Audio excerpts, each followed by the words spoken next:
As usual, guys, please like and subscribe if you like the content. It always helps the channel. And thank you for those who have been supporting the channel. And let's get into this. So this is my part 2 of 2 Star Wars Visions reviews. And so first of all, I just want to say the first 4 were not great. I gave them a 2 out of 10 because they were just bad. Overall, a 2 out of 10. But this second 4 are very much different. So the first one's the Ninth Jedi. So this dude seeks to restore the Jedi by making lightsabers. So he's trying to draw Jedi to him through saying, I'm going to make lightsabers. But lightsabers are meant to be built by the Padawan. They're kind of like your final training, like, Vader talking to Luke about how he made his own lightsaber and how great that was and stuff like that. So obviously this is not canon, but this is a lore breaker, so, I don't know why they needed to do that per se. They did, the lightsaber's the focus of the thing, but they still could have had that as the model. But anyways, whatever.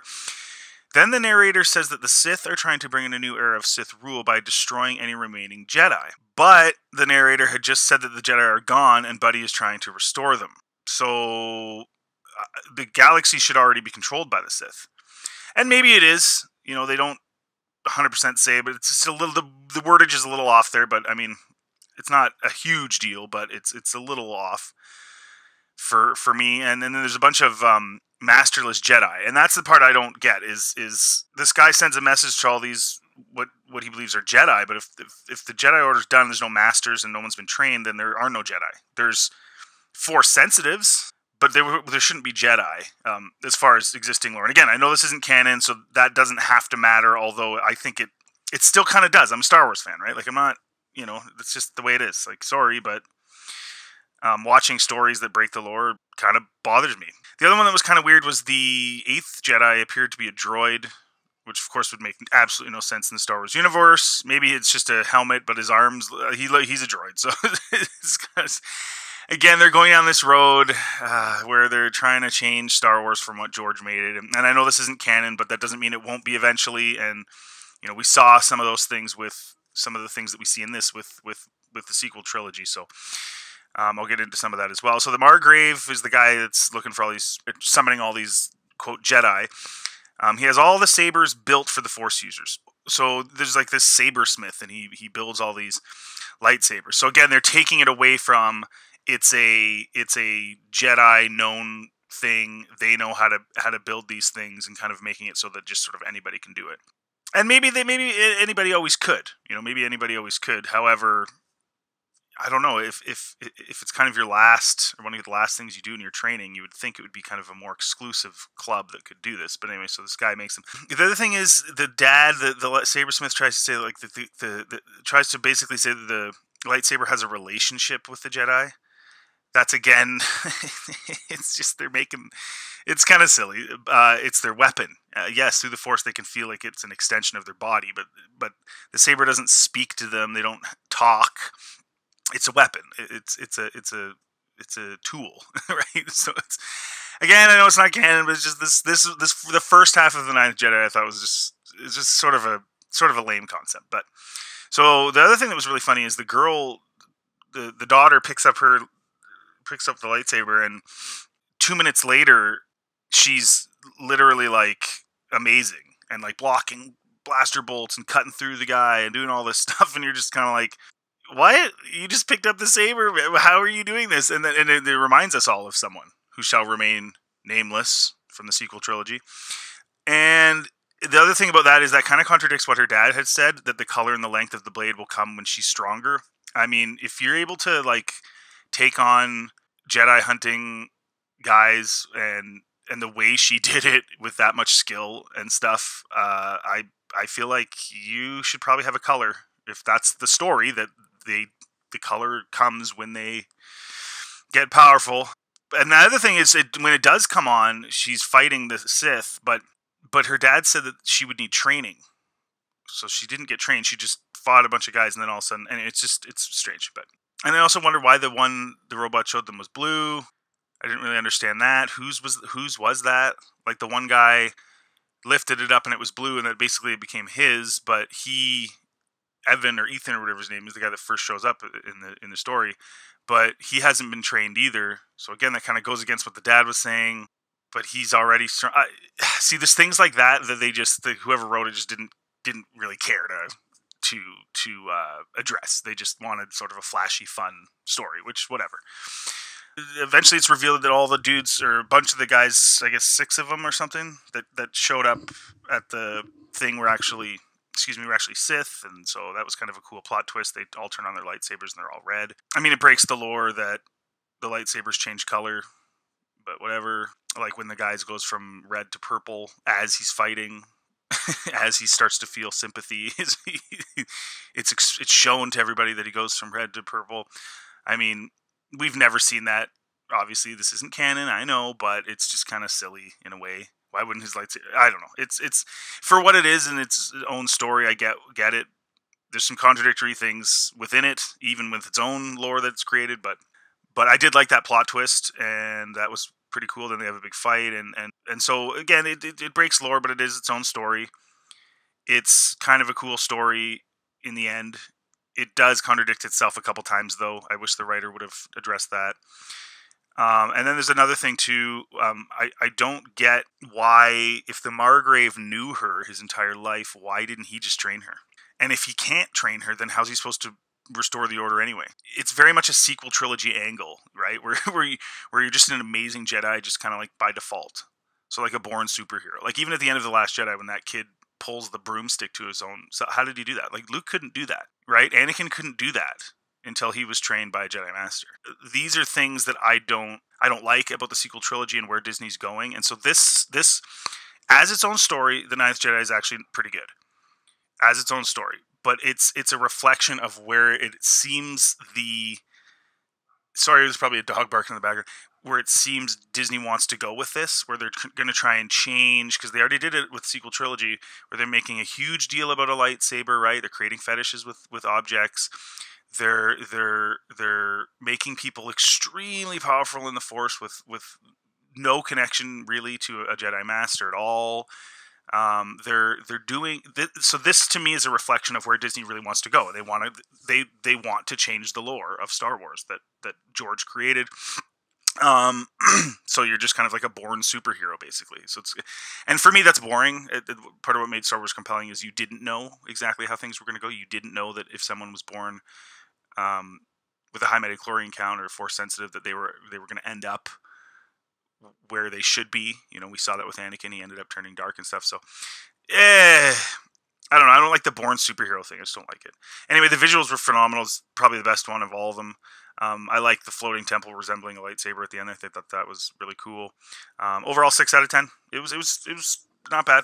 It wasn't great, but it was, you know, it was what it was. I'm not into the lore breaking, but again, it's not canon and it's its own thing. But anyway, so the next one was TOB1. Again, this one I'm not going to get into too much. It's a kid's show. It's fine. The Astro Boy look and stuff was fine. I found it silly, obviously, that this droid kid could handle a Sith, but again, it's just a kid's silly thing, and so I'm not going to get too hung up on that. So I gave it a 6 out of 10. It's just a silly little kid's quick little cartoon.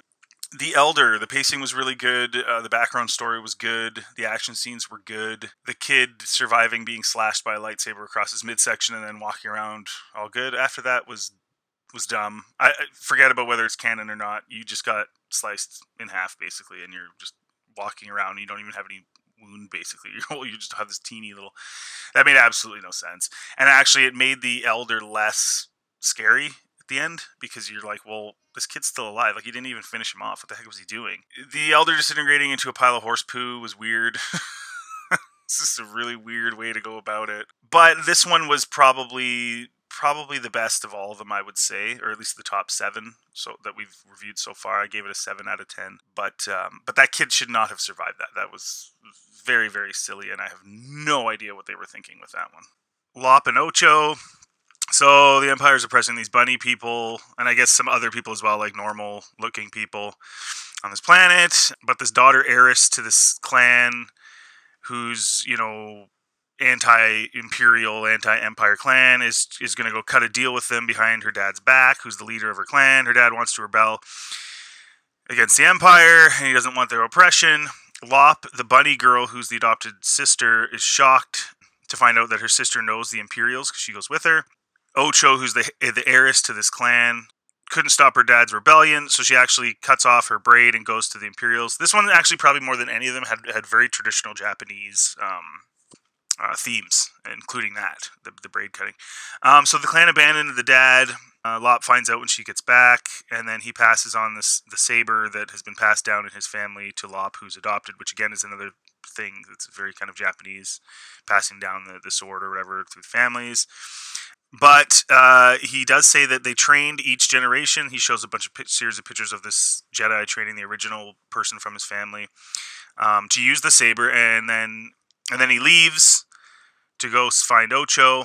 So Lop has the saber and from his family, and I think like what they're doing all the time now, she's going to know how to use it despite no training, even though her dad said that's what they did. They had to do training, and they passed it down through generations, which is, of course, the new Disney way. So Ocho and her dad fight. She's got this weird nunchuck-looking weird sword. I think it's a traditional Japanese weapon, but the lightsaber string things, they weren't really necessary. I don't know why they put those in, just for flashiness, I guess, to make it seem more Star Warsy. But and as predicted, of course, Lop just automatically knows how to fight, despite the fact that her dad said they had to be taught how to use the saber. And she beats Ocho, chops a giant X into her chest, but she still survives. And we can see the wound glowing. So, again, very over-the-top anime. She flies away, standing on top of the ship with a giant gaping wound in her chest. So again, they do some good stuff, and then they do some weird stuff like that that's just silly and dumb. And then she just leaves, so Lop is left, sort of, I guess, is the only clansperson left, or a handful of them left, and she's the leader now, I guess. This younger girl. Again, very traditional Japanese vibes in this one. I like that, and I like that they focused on the family. That made the story more interesting to me, and a little more Star Warsy, because Star Wars is about family. It contradicts itself, like a lot of the Vision stories do, even within their own lore, their own story, their own short story. But with the whole no training, and then just she's amazing. And like I said, Ocho surviving, that was really stupid. I gave it a 6 out of 10. The animation was good. Okay, now we have Akakiri. So this Jedi's ship crashes on this planet, and then these raiders come to get him, and he basically just handles them pretty cleanly. While he's fighting, he has these flashbacks that make it so he can't fight, and then these raiders end up getting some licks in. Then all of a sudden, a bunch of arrows rain down and scare the raiders away. So it turns out this Jedi dude, something happened to this chick's father, that he knows her, and that's why he came back to the planet. I still don't know why he crash landed. That part I'm still kind of confused, but whatever. And then you find out there's a Sith that was in the royal family that they didn't know about. And then you find out he's there to help this princess defeat the Sith Lord that was hidden in the royal family, because she can't do it alone. Again, why did he crash land? Why didn't he just land normally? Oh, I know, because they had to facilitate the raiders coming, him being saved by her so they could meet up. But if he was going there to meet her anyway, why wouldn't they just have him land and go meet her? He obviously knows her. He knows where she lives and stuff. That was kind of weird, actually, when you think about it. Why did they do that? Okay, so I guess he maybe wouldn't have known where she was, or where she lived, I guess I should say. So there's checkpoints leading back to the palace, and she's in exile, so they have these guides taking them. But again, there were a lot of ways that he could have found her. I still don't get the crash landing. Like, what the heck? It's so weird. The other thing that was really strange is 1 minute during their traveling, they'd have the cart with them, and then the next minute they wouldn't. So it's like the cart's in the background in this shot, and then the next shot it's gone. So you're like, where's the cart? What the heck happened with the cart? And then they get into the town, and it's back again, and they're all hiding in it. So I'm confused. Like, it's just really weird. All of a sudden the cart's back, and they're all hiding in the cart while they pass through this checkpoint. And you're like, well, where did the cart go for the last however long you were walking? So just little details like that. And then they're back on the road again. They get through the checkpoint, and the cart's gone again. I don't know how an animator... Oh, and there's the cart back again. They get to another village, and it's back again. Are they traveling with the cart, or they're not traveling with the cart? You're just like, what is going on? Oh, man. I don't know if, like, in Japan, you don't have to, like, explain stuff, and people just are like, yeah, sure, sweet, man. Like, even though that makes no sense, but, like, I'm sorry, that makes no sense. Like, why wouldn't you just animate the cart into all the shots? Then they end up splitting up because the one guy goes missing, and then the Jedi goes after him to find him. He goes missing in this, like, dark place that's, like, pouring rain or something like that when they're walking through. So they go to the palace. Really nice animation in this sequence here, nice shots. And they have this little flashback moment of them when they were young and how they were going to make a difference in the world and this and that. And then, of course, this character walks in on them. And, of course, it's the Sith. I think Buddy said it was a woman. She's buxom. She's pretty huge and stuff. But yeah, I think it's a woman. Oh, it turns out that she's the king's sister, and she killed him. Okay, so this is her niece. So this is her niece and her friend, I guess. The Jedi's her friend, and this is her auntie that killed her dad. And the Sith lady, they caught the guides that went with them. They grabbed them and they're holding them hostage, sort of while the Jedi and her are fighting. Then the Jedi starts having more episodes, where he can't. He's something in his head and he gets all screwed up and he can't do anything. So he's left vulnerable now for her to just walk in. She actually, during that time, takes all the other people away, including the niece, who's now her captive too now. So then the Sith tells him he's going to join her. Then he has this vision, and it's more like you can actually see what's going on. Okay, so the vision was him telling Buddy he was going to go and find, telling this elder that he was going to go deal with this issue with this Sith and what happened. And the elder told him no because he's having these nightmares. And the nightmare was of someone being killed with a mask on, and it turns out he fights this idea that he's going to join her, and he gets up and he starts swinging and he starts killing all these henchmen. And the Sith lady looks like she's sort of using the Force to push them towards him. And then he ends up killing, or at least slicing with his lightsaber, his niece who's in the mask. And that's what that dream was over and over and over, and why he shouldn't have come here. Yeah, it was his niece. So he ends up killing his niece. I mean the Sith's niece, his friend or whatever. Then the Sith lady offers to save Misa together if he joins her. This is where it's pretty good. Those earlier plot points that were kind of stupid, the ship crashing and some of that stuff. Yes, but much like all these visions, the first, not all of them, but many of them, the first half was, the setup was good, but had contradictory flaws in it, and then the second half is quite well done. I would say this one's similar. So he commits to joining her as long as she can help him save Misa, and they heal her, and she comes back to life, which of course is contradictory to canon, right? If a Sith wants to do anything like that, they usually have to use technology and weird things, right? Sort of warp things, whereas healing, in the sequels is a Jedi thing. It's not a Sith thing, so. But whatever, they're breaking canon all over the place, and again, I think this is going to be another one of those ones where Disney's testing the waters to see how the audience reacts, because they do want to implement this type of thing. One of the things Disney has really done since the beginning, and Ahsoka sort of plays off of this too, is they want to they're trying to blur the line between Jedi and Sith, and they're trying to blur the line between good and bad, and I don't know why they're doing that. The good and bad storytelling has been going on for thousands of years, but this sort of new age approach we have now it's very much about blurring lines, and I think it just opens the door for them to just basically be able to write whatever they want without having to really think too much about it. That's my personal opinion. And that's it. He joins her and they fly off in a ship, and that's the end of it. So overall, this set was better. The highest one I gave was the Elder, a 7 out of 10. The rest were 6s. So this one was a more satisfactory level entertainment. The first ones were terrible though. So overall, I give Visions a 4 out of 10. Because the first 4 were just really bad. These ones were better, although they still had their issues.